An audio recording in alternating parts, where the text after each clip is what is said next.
پاکستان کے اندر ایک مسئلہ بہت گردش کر رہا تھا، اور وہ تھا حدود آرڈیننس کا مسئلہ۔ تو ٹی وی پہ بہت سارے مباحث چلتے تھے حدود آرڈیننس کے متعلق۔ تو ایک دفعہ میں نے کسی چیز کو دیکھتے ہوئے گزرتے ہوئے جاوید احمد غامدی صاحب کو وہاں پر ٹی وی پر دیکھا، تو ایک کنزرویٹو سوچ رکھنے والے طالب علم کا جو عام طور پہ تاثر ہوتا ہے وہ یہ ہے کہ بھئی یہ دین کی بات کون آدمی کر رہا ہے، یعنی نہ وہ بظاہر لگتا ہے کہ کوئی مذہب کی بات کرنے کے لیے آئے ہیں، نہ ان کا حال حلیہ کچھ اس نوعیت کا ہوتا ہے، نہ وہ اپنی گفتگو کے شروع میں کوئی تمہید باندھتے ہیں نحمدہ و نصلی، جس سے یہ اندازہ ہو کہ یہ کوئی عالم فاضل آدمی ہیں، کسی ان کی دینی روایت سے وابستہ ہیں۔ تو میں نے تاثر میں اس کو نہیں سنا اور آگے کر دیا۔ لیکن ان دنوں بہت زیادہ ڈیبیٹ جو ہے وہ ٹیلی ویژن کی اسکرین پہ چل رہی تھی۔ تو کچھ دنوں بعد مجھے موقع ملا کہ میں کوئی چینل لگاؤں تو بیچ میں ان کی تھوڑی سی گفتگو بھی آ جائے۔ تو جو جملہ میں نے ان کے منہ سے پہلی دفعہ سنا زندگی میں وہ یہ تھا کہ کوئی بھی جج یا قاضی فیصلہ کرنے سے پہلے یہ دیکھے گا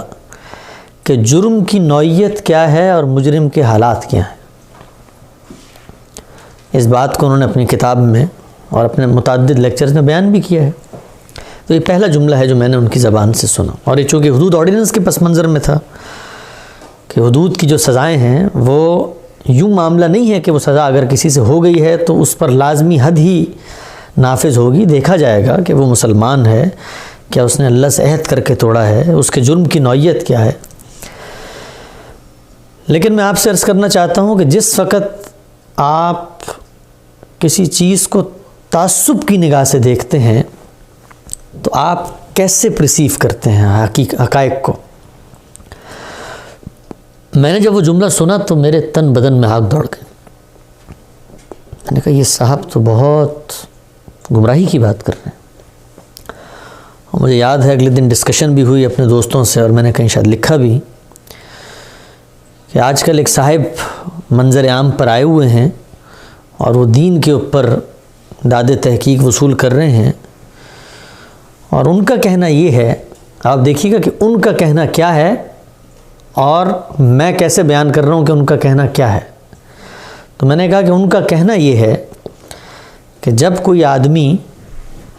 اڈلٹری یعنی زنا جیسے قبیح اور شنیع جرم کا ارتکاب کر لے تو اس کو قاضی کے پاس پکڑ کے لایا جائے گا، تو قاضی اس کو محبت سے اپنے پاس بٹھائے گا اور اس سے پوچھے گا کہ تم نے جو یہ حرکت کی ہے تو کہیں تم اس نازنی حسینہ کے زلف گرا کے اسیر تو نہیں ہو گئے تھے، کہیں تمہیں اس کی حور جیسی آنکھوں نے متاثر تو نہیں کر دیا تھا، کہیں اس کی شباہت اور اس کی چہرے کی خوبصورتی نے تمہارا دل تو نہیں مول لیا تھا۔ تو اگر وہ آگے سے کہے ہاں تو قاضی کہے گا کوئی بات نہیں، اور اس کی کمر پہ تھپکی دے گا اور کہے گا آئندہ احتیاط کرنا۔ تو میں نے ان کی اس بات کو اس طریقے سے بیان کیا کہ یہ اصل میں معاشرے کے اندر اس نوعیت کے جو کبیرہ گناہ ہیں اور فواحشات ہیں ان کی توجیہ کر رہے ہیں، ان کو عام کرنے کے لیے یا ان کو پھیلانے کے لیے، ان کی نوعیت اور جرم کی جو انٹینسٹی ہے کم کرنے کے لیے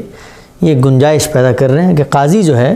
وہ سزا نہیں دے گا، بلکہ قاضی اس کی ایک طرح سے حوصلہ افزائی ہی کرے گا، خیر ہے ہو جاتا ہے آئندہ مت کرنا، جاؤ پھر۔ تو میں نے جب یہ حرکت فرمائی تو اس کے بعد مجھے میرے ارد گرد جو لوگ موجود تھے انہوں نے بہت حوصلہ افزائی کی، بڑی پذیرائی کی۔ انہی دنوں مجھے یہ بھی معلوم ہوا کہ یہ اپنی کتاب پڑھا رہے ہیں، اور وہ آن لائن آ جاتی تھی ہر ہفتے، ان کی جو ایک نشست تھی 2004 میں، تو اس کو بھی میں نے سننا شروع کیا۔ تو جس وقت میں نے اس کو سننا شروع کیا تو اس نشست کی ابتدا ان الفاظ سے ہوتی ہے جو اپنے طالب علموں سے وہ مخاطب ہیں کہ دیکھیے یہ علم کا ایک سفر ہے جس میں بہت کچھ میں آپ سے سیکھوں گا اور بہت کچھ آپ مجھے سکھائیں گے۔ تو میں نے جب یہ جملہ سنا تو 1 منٹ کے لیے بہت متردد ہوا کہ اب تک کا جو میرا پس منظر ہے تعلیم حاصل کرنے کا، اس میں یہ جملہ مجھے کبھی نہیں بتایا گیا. یعنی علم کا بھی کوئی سفر ہوتا ہے، اس میں لوگ ساتھ مل کے چلتے ہیں، اس میں غلطی کا امکان بھی ہوتا ہے، اس غلطی کی نشاندہی کوئی شاگرد بھی کر سکتا ہے، اور جب وہ نشاندہی ہو جائے تو اپنی آراء سے رجوع بھی کیا جا سکتا ہے. تو مجھے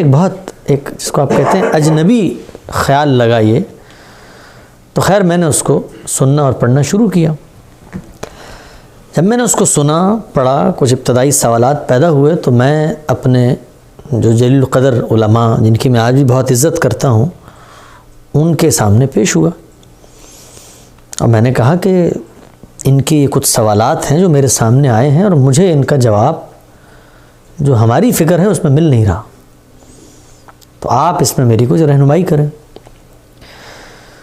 تو ان کا جو رد عمل تھا وہ یہ تھا کہ ہم نے آپ کو یہ چیزیں پڑھنے کی اجازت اس لیے دی تھی کہ آپ ان کی کوئی چیز نکال کے لائیں اور ہمیں بتائیں کہ بھائی یہ وہ چیزیں ہیں، یہ وہ کمزور پہلو ہیں جن کو ہم گرفت کریں، نقد کریں، لوگوں کو بتائیں کہ ایک نئی گمراہی معاشرے میں پروان چڑھ رہی ہے. لیکن آپ جس انداز سے ان کی چیزیں پڑھ رہے ہیں تو لگ رہا ہے آپ تو ان سے مروب ہونا شروع ہو گئے. تو میں سچی بات آپ سے عرض کرتا ہوں کہ اس رویے کے بعد مجھے یہ اندازہ ہوا کہ ایک طرف دلیل ہے اور دوسری طرف خوف ہے. اس سے پہلے میری غامدی صاحب کی فکر میں دلچسپی یا ان کے افکار و خیالات سے وابستگی تھی ایک نوعیت کی کہ ایک نئی فکر ہے، جس طرح ہم اور دسیوں چیزیں پڑھتے ہیں ان میں انوالو بھی ہو جاتے ہیں. لیکن جب مجھے یہ تاثر ملنا شروع ہوا کہ کسی بھی علمی سوال کا جواب آپ اس انداز میں دیں کہ کہا جائے کہ آپ مروب ہوئے بغیر ان کو پڑھیں، تو اس کے پیچھے کیا نفسیات کار فرما ہوتی ہے. ایک اور بڑا واقعہ جو اس پورے سفر میں ہوا وہ یہ تھا کہ جتنی چیزیں میں نے دین کے حوالے سے پڑھی تھیں، مختلف افکار و خیالات تھے جن سے مجھے اختلاف بھی پیدا ہوتا تھا، وہ کبھی بھی مذہب کے علم کی زبان میں نہیں پیش کی جاتی تھی. اس طرح میں نے عرض کیا تھا کہ قبول حقی کو سنسنی خیز داست، بلکہ یہ خالصتاً ایک طالب علمانہ اور عقلی سفر ہے. تو میں اپنے طالب علم دوستوں کو یہ کہتا ہوں جو دینی علوم پڑھتے ہیں، ان کے اختصاص اور ان کے حصول میں زندگی صرف کر رہے ہیں اور سرگردہ ہیں، کہ آپ کو بہت ساری باتیں ہیں جو پہنچائی جاتی ہیں، بتائی جاتی ہیں کہ بھئی ان لوگوں کو نہ پڑھو، یہ تمہیں مذہب سے گمراہ کر دیں گے، یہ لوگ تو مذہب کی نت نئی تعبیرات کرتے ہیں، اور یہ لوگ تو مغرب سے مروب ہیں، ان کے حدیث کی کوئی اہمیت نہیں ہے، اور یہ اصل میں تم سے اصل دین جو تمہاری میراث اور تمہاری شناخت اور تمہاری حیثیت اور اہمیت ہے وہ چھیننا چاہتے ہیں. تو میں ان سے یہ عرض کرتا ہوں کہ میرا یہ سفر اور اس سفر کی یہ داستان اور یہ حقائق یہ دعوت دیتے ہیں ان کو کہ وہ آئیں اور اسی طریقے سے اس فکر کا جائزہ لیں، انہی اصولوں پر ان کو پرکھیں اور سمجھنے کی کوشش کریں کہ جو چیز ہمارے علماء نے پیش کی ہے کیا وہ علم، عقل، برہان، دلیل ان پر پوری اترتی ہے، یا یہ جو بات کر رہے ہیں وہ بھی اپنی ذات میں کوئی اہمیت رکھتی ہے. اس کو پڑھنا شروع کریں، اس پر توجہ دیں، اس کو علمی انداز میں سمجھیں،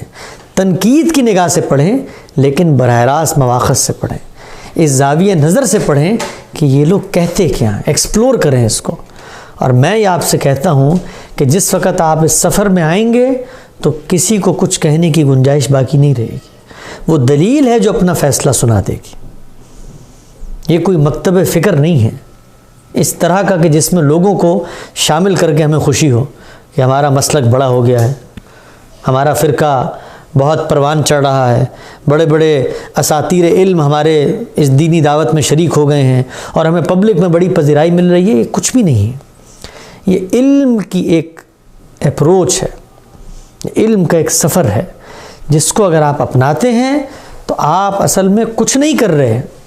نہ آپ غامدی صاحب کے حامی بن رہے ہیں، آپ علم کے سچے طالب علم بن رہے ہیں، آپ حقائق کو اپریشیٹ کرنے والے بن رہے ہیں۔ ہم کبھی یہ نہیں کہتے کہ یہ جو فکر ہے یہ اللہ تعالیٰ نے قرآن کے بعد نازل کر دی ہے زمین پہ حقائق کے ساتھ، ایسا نہیں، یہ انسانی فکر ہے، اس پہ لوگوں نے غور کیا ہے، اس میں غلطیوں کے امکانات ہیں، وہ امکانات آپ واضح کر دیں۔ جب آپ واضح کریں گے تو پھر گفتگو ہوگی، لیکن جس وقت آپ کسی غلطی کے امکان کو واضح کریں گے تو آپ کو یہ ماننا پڑے گا کہ جو کچھ آپ نے سیکھا ہے اس میں بھی غلطی کا امکان موجود ہے، یہ ماننا پڑے گا۔ تو اگر تو آپ یہ سمجھتے ہیں کہ جو کچھ آپ تک پہنچا ہے وہ جس طریقے سے اللہ تعالیٰ نے قرآن مجید نازل کیا ہے، سنت متواترہ کو جاری فرمایا ہے، تو علماء کا فہم بھی اسی درجے کی ایک چیز ہے۔ اگر تو سوچ یہ ہے تو پھر تو کوئی فائدہ نہیں، یعنی اگر وہ بھی رسالت کے اسی منصب پر فائز ہو چکے ہیں کہ جن سے اختلاف کی گنجائش نہیں ہے، تو پھر تو کسی چیز کو پڑھنے کا کوئی فائدہ نہیں۔ لیکن اگر وہ انسان تھے اور انہوں نے اپنی بات دلائل کی روشنی میں بیان کی ہے اور انہوں نے اس کی دعوت دی ہے کہ ان دلائل کی روشنی میں اس کا جائزہ لیں، اور لوگوں نے ان سے اختلاف کیا ہے تو پھر یہ بھی علم کی ایک اپروچ ہے، اس کو بھی اسی طریقے سے اپنے سامنے رکھیں۔ تو تعصبات سے بالاتر ہو کے، سنی سنائی باتوں سے اپنے آپ کو دور کر کے خالصتاً سچے طالب علم کے ذریعے ایک اسٹوڈنٹ کی طرح آپ اس فکر کا مطالعہ کریں۔ عین ممکن ہے کہ اللہ تعالیٰ نے آپ کو وہ بصیرت اور صلاحیت دی ہو جس کے ذریعے سے آپ اس کی غلطی کو واضح کر دیں، اور عین ممکن ہے کہ کوئی بڑی غلطی جس میں لوگ رہے ہوں بہت عرصے تک، یہ فکر اس کو واضح کرنے میں ان کی کوئی مدد کر دے۔ تو یہ وہ چند گزارشات تھیں جو میں اپنی طالب علمانہ زندگی کے حوالے سے عرض کرنا چاہتا تھا، اور میں نے کوشش کی کہ میں اس میں یہ بتاؤں کہ وہ کیا وجوہات ہیں، وہ کیا چیزیں ہیں جو ایک طالب علم کو مجبور کرتی ہیں کہ وہ جاوید احمد غامدی صاحب کی فکر کو سنجیدگی سے پڑھے اور ان کے خیالات اور افکار کا جائزہ لے۔